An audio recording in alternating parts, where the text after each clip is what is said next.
Hello guys, welcome back to photography.good YouTube channel. நான் எல்லாரும் கேட்டிருந்தாங்க DSLRல மட்டும் தான் நீங்க போட்டோ எடுத்து போடுறீங்க. அந்த மாதிரி என்னோட ஃபோன்ல போட்டோ எடுக்க முடியுமா அப்படி கேட்டிருந்தாங்க.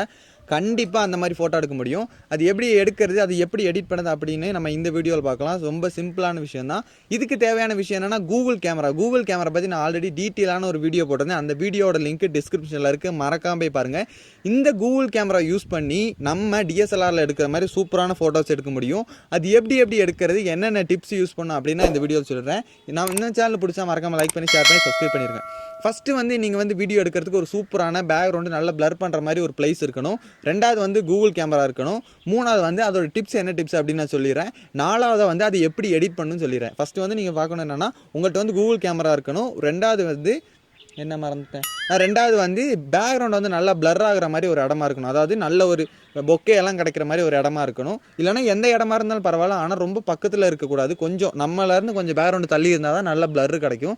ஸோ அந்த மாதிரி இடம். மூணாவது எப்படி ஃபோட்டோ எடுக்க பார்க்கலாம். நாலாவது எப்படி எடிட் பண்ணது பார்க்கலாம். வீடியோக்குள்ளே போயெல்லாம் வாங்க. இப்போ நம்ம Google கேமரா ஆப்பை தான் ஓப்பன் பண்ணியிருக்கோம். இதில் போர்ட்ரைட் அப்படின்னு ஒரு ஆப்ஷன் இருக்குது. ஜஸ்ட் அந்த போர்ட்ரைட் ஆப்ஷனை கிளிக் பண்ணிங்க அப்படின்னா இந்த மாதிரி ஒரு ஃபோட்டோ இருக்கும். ஃபோட்டோ எடுத்துகிட்டு நம்ம என்ன பண்ணுறோம், ஜஸ்ட் நம்ம ரெண்டு விரலை வச்சு ஜூம் பண்ணுறோம். ஜூம் பண்ணது உங்களுக்கு தெரியும் ஒரு எப்படி ஜூம் பண்ணோம் அப்படின்னு. இல்லைனா நம்ம ஜஸ்ட்டு ஜூம் பண்ணோன்னே கீழே ஒரு ஆப்ஷன் வரும். என்னென்னா எப்படி இதை பெருசாக்கணும் சின்னதாக்கணும்னு நான் இந்த ஒரு சைஸில் வச்சுக்கிறேன். அதுக்கப்புறம் நம்ம ஃபோட்டோவை டச் பண்ண வச்சுக்கோங்களேன், இந்த சைடில் ஒரு கோடு வரும். இந்த கோடு எதுக்குன்னா ஃபோட்டோவோட பிரைட்னஸ் அட்ஜஸ்ட் பண்ணுறதுக்கு. ஸோ பிரைட்னஸ் கொஞ்சம் அட்ஜஸ்ட் பண்ணிக்கலாம். இங்கே பாரு, அட்ஜஸ்ட் பண்ணிட்டு மேலே இருக்க லாக் பட்டனை ப்ரெஸ் பண்ணிட்டோம் அப்படின்னா இந்த ஃபோட்டோவோட ஜூமும் அதுக்கப்புறம் இதோட எக்ஸ்போஷரும் லாக் ஆயிடும். ஸோ நான் கரெக்டான ஒரு பொசிஷனில் வச்சுக்கிறேன். இந்த பேக்கில் உள்ள இடம் தான் நல்ல பொக்கே கிடக்குன்னு எனக்கு தெரியும். நான் இது எப்படி கண்டுபிடிச்சேன் அப்படின்னு நான் சொல்லிடுறேன். இப்போ போர்ட்ரேட் கிளிக் பண்ணி ஜஸ்ட்டு ஒரு ஃபோட்டோ எடுத்துட்டோம் அப்படின்னா இந்த இடத்துல, அதாவது இந்த இடத்துல உங்களுக்கு ஒரு ஆரம் எந்திரிச்சு வரும். இந்த ஃபோட்டோ நம்ம அப்புறமேல் பார்த்துக்கலாம். இப்போ நம்ம ஜஸ்ட்டு கேமரா ஓப்பன் பண்ணிக்கலாம். கேமரா ஓப்பன் பண்ணிட்டு இந்த ஒரு ஃபோட்டோ எடுத்துக்கலாம். இது சாம்பிளான ஃபோட்டோ. இது நம்ம எல்லார் ஃபோன்லையும் எடுக்கிறதா. ஆனால் அந்த கூகுள் கேமராவில் எடுக்கிற இந்த போர்ட்ரேட் போட்டோ எடுக்கிற ஃபோட்டோ ரொம்பவே டிஃப்ரெண்ட்டாக இருக்கும். அதுக்கப்புறம் நான் இந்த எப்படி சொல்கிறது, என்னது இந்த பொக்கே எப்படி கிடச்சி, எப்படி இந்த இடத்துல பொக்கே இருக்குன்னு கண்டுபிடிச்சேன் அப்படின்னா கொஞ்சம் என்னோடய கையை ஜஸ்ட் நான் கிளிக் பண்ணி லாக் பண்ணிக்கிறேன்.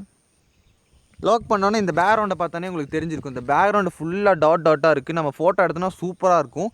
நான் ஒரு ஸ்டாண்டு யூஸ் பண்ணி தான் இந்த ஃபோட்டோ எடுத்திருக்கேன். ஸோ எனக்கு சப்போஸ் இந்த ஃபோட்டோவில் பொக்கே இல்லை அப்படின்னா நான் இந்த ஃபோட்டோ எடுத்து வச்சுக்குவேன். ஏன்னா அந்த ஃபோட்டோ இந்த ஃபோட்டோயை ஸ்னாப்சீட்டில் போட்டு எடிட் பண்ணுறதுக்கு அப்போ ரொம்ப ரியாலிட்டிக்கான ஒரு ஃபோட்டோவாக இருக்கும்.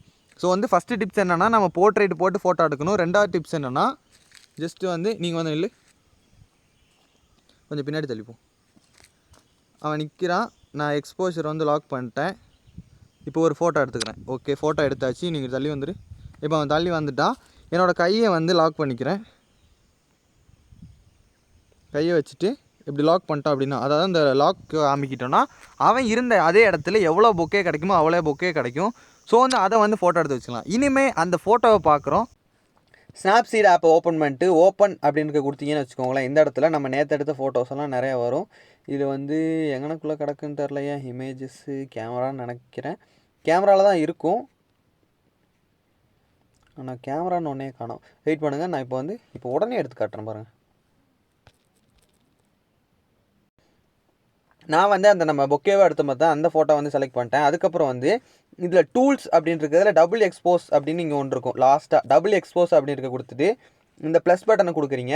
கொடுத்துட்டு இதில் நம்ம எடுத்தோம்னா அந்த ஃபோட்டோ நான் செலக்ட் பண்ணிக்கிறேன். நேற்று நம்ம எடுத்த இப்போ இந்த ஃபோட்டோ நான் செலக்ட் பண்ணியிருக்கேன். அடுத்து இந்த ஃபோட்டோ கொடுக்க போகிறேன். கொடுத்துட்டு இதை கரெக்டாக லெவலாக வைக்கணும். லெவலாக வச்சுட்டேன். இந்த மூணாவதாக இருக்கிற புள்ளியை கிளிக் பண்ணி இதை ஃபுல்லாக கூட்டி வச்சுக்கிறேன். கூட்டி வச்சுட்டு டிக் பண்ணிடுறேன். டிக் பண்ணிவிட்டு மேலே இருக்கிற ஒரு எடிட் ஸ்டாக் அப்படின்னு இருக்குல்ல, அதை கிளிக் பண்ணிட்டு வீவ் எடிட்ஸ் அப்படின்னு கொடுக்குறேன். மறுபடியும் அதை கொடுத்துட்டு அந்த டபுள் எக்ஸ்போஸை கொடுத்துட்டு சென்டரில் இருக்கிற வரைகிற மாதிரி ஒன்று இருக்குல்ல, இதில் இப்போ இந்த மாதிரி வரைஞ்சோன்னு வச்சுக்கோங்களேன், இந்த ஃபோட்டோ ஃபுல்ஃபில் ஆயிரும். ஸோ அந்த ஃபோட்டோவை கலர் கரெக்ஷன் பண்ணி எடிட் பண்ணி காட்டுறேன். அது மட்டும் இல்லாமல் இதையும் இப்படி வரைஞ்சிட்டு எப்படி இருக்குன்னு காட்டுறேன். நீங்கள் என்ன பண்ணால் இந்த 100 வச்சு இதை இப்படி வரைஞ்சிட்டு இது கீழே இருக்கிற ஆரோ ஃபுல்லாக குறைச்சிட்டு 0 ஆக்குறீங்க. 0 ஆக்கிட்டு இப்படி ஜூம் பண்ணிட்டு இப்படி வரைஞ்சிட்டே வந்தீங்கன்னு வச்சுக்கோங்களேன், சூப்பரான DSLR ஃபோட்டோ கிடைக்கும். ஸோ இந்த வீடியோ பிடிச்சா லைக் பண்ணி ஷேர் பண்ணி சப்ஸ்கிரைப் பண்ணிடுங்க. அந்த 2 ஃபோட்டோவும் எப்படி இருக்கும் அப்படின்னு காட்டுறேன்.